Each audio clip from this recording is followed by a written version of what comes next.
Frate, eu vreau ca videoclipul ăsta să te ajute cât mai mult. Încearcă să fii atent la videoclipul ăsta.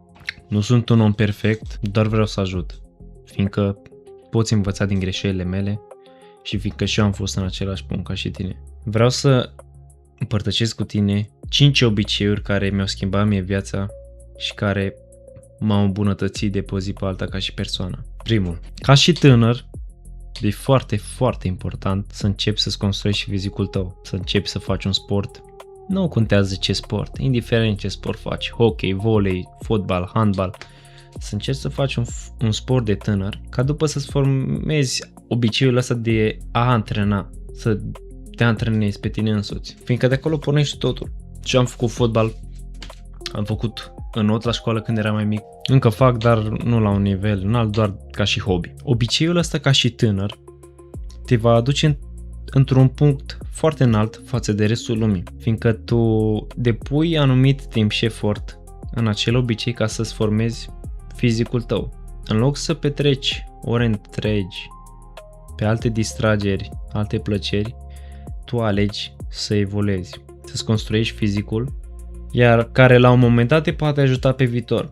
Poți să împărtășești alte sfaturi anumitor oameni, poți să dai dovadă de caracter, că ai trecut prin muncă și fizicul tău nu denotă că e construit peste noapte, e construit după luni, ani de muncă.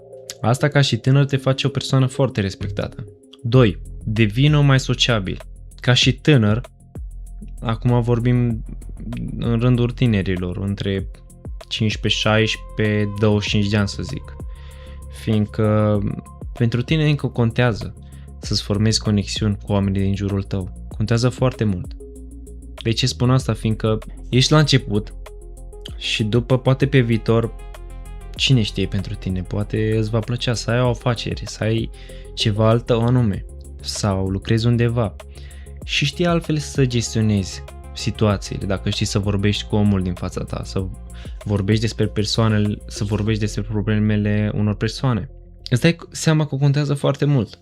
Mergi la sală, mergi la școală, încearcă să fii mai sociabil cu cei din jurul tău. Nu trebuie să fii închis cu tine. Știu că lumea ți-a spus să fii un lup singuratic și the lone wolf sau mai știu eu ce tip de caracter vezi tu în jocurile video și încerci să fii genul.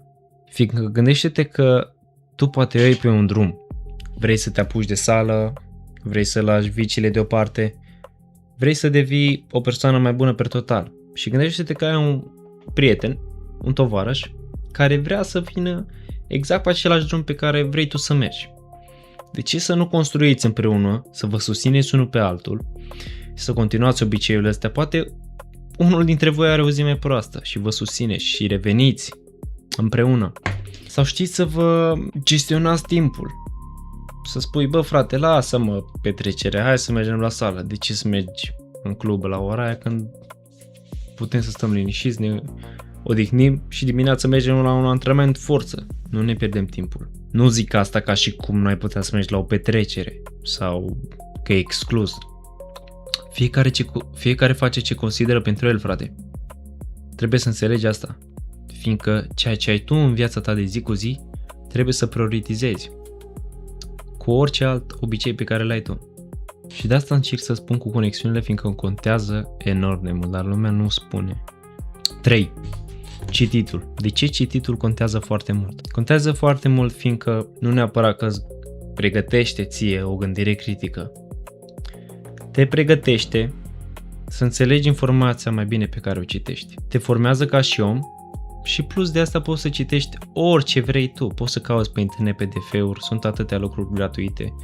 Îți cumperi o carte, în loc să dai pe un pachet de țigări, în loc să dai pe un box de bere, pe un box de suc. Îți iei o carte, începi să o citești, vezi dacă îți place, vezi dacă nu ai nimic de pierdut, dacă nu o dai la următorul și vezi dacă te ajută cu ceva. Și dacă nu ai început obiceiul respectiv, normal că o să-ți fie greu la început. Normal, orice obicei e greu la început, dar din moment ce tu pui piciorul în prag și treci de ușă, crede-mă că o să-ți fie mult mai ușor. Începutul e greu, dar după o să devii consistent. Și de ce spun eu treaba asta că e foarte importantă? Fiindcă și pe mine m-a ajutat enorm de mult.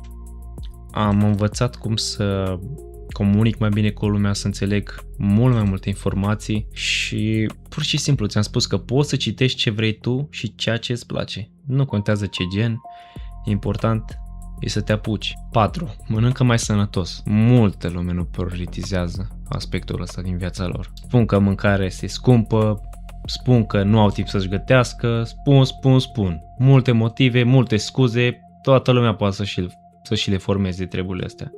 Dar dacă îți bază cu adevărat de viața ta și vezi să ai o viață cât se poate de bună, să stai fără griji în mare parte, să eviți vitalele pe cât posibil și să nu ai neplăceri din astea că, bă, ce am putut eu să-mi stric corpul. Crede-mă, acum nu o să simți, dar pe pielea ta, după 5, 10, 15 ani, o să se simtă. Și încearcă să prioritizezi treaba asta ca și tânăr. Nu contează ceea ce spun cei din jurul tău, dar tu, dacă vrei să te construiești, fă treaba asta, implementează obiceiul ăsta și încearcă să mănânci alimente de bază, cât mai neprocesate, cu proteină și să te ajute pe tine în scopul pe care vrei tu să-l ai, să crești masă musculară, să slăbești, să te definești, nu știu care ți-e scopul ție. Dar acolo o găsești mult mai multe pe internet de care te poți folosi ca și instrumente gratuite, bineînțeles, sau nu, de care am putut să mă folosesc și eu. Dar dacă crezi că ai nevoie de cineva care a fost acolo și știe să-și gestioneze antrenamentul la sală și să-și pună la punct nutriția, să știi că te pot ajuta și ai un link în descriere sau mă poți contacta pe social media. Și care mi se pare mie cel mai important obicei din viața mea pe care l-am implementat este numărul 5. Este relația mea cu Dumnezeu. Am început în ultima perioadă mult mai mult să mă apropii de El, prin rugăciuni, prin mers la biserică mai des și lumea poate va face mișto de tine. Acum depinde ce religie ai, eu nu stau să te judec, nu stau să hotărăsc, să fac dezbateri, dar eu spun ce am trăit eu pe pielea mea. Fiindcă am găsit o stare de liniște în mine, am devenit o persoană mai bună per total, știu să mă controlez mult mai bine și nu stau să judec atât de mult oamenii precum o făceam înainte. Și treaba asta o să o înțelegi doar prin încercare. Prin cum am încercat și eu și dacă vei ajunge în același punct în care sunt și eu. O să-ți dai seama mai ușor de starea asta pe care o ai mai miloasă față de restul lumii. Fiindcă nu mereu contează să fii tu cel care are dreptate. Nu dreptatea te face mai bun. Dar fiindcă tu lași deoparte, lași de la tine răutatea asta și, cum să zic, dreptatea asta pe care o ai tu în tine, că tu ești mai presus de om și îl judeci, te va ajuta foarte mult și îți va elibera o energie bună în tine. O să ai un suflet bun și o să vezi cum o să ai o stare de liniște. Și de asta spun că dacă încerci să vezi și partea asta a vieții, eu zic că nu ai nimic de pierdut. Încearcă și informează-te pe internet, pune întrebări oamenilor din jurul tău pe care vezi că merg la biserică, care au mai multă experiență, în general chiar și bunicii tăi. De la bunici sau și pe internet poți să cauți. Uite, eu îți spun sincer ce fac. Nu sunt adeptul la teorie cel mai mult.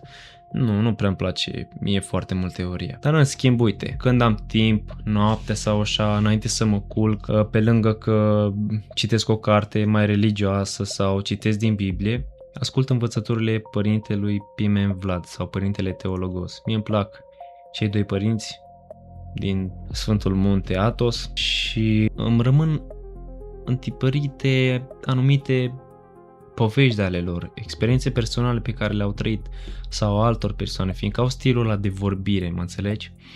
Și nu că sunt fictive, sunt reale. Sunt reale poveștile de le spun ei. Și asta încerc să spun că sunt anumite învățături. Învățăturile astea tu poți să le iei de la toată lumea. Iei învățăturile astea de la toată lumea și de la fiecare persoană ai câte o părticică de învățat. Nu trebuie neapărat să ai gândirea asta critică, că de exemplu o persoană nu are deloc dreptate. Că poate are, dar într-un anumit mod, într-un anumit punct. sau nu știi tu exact.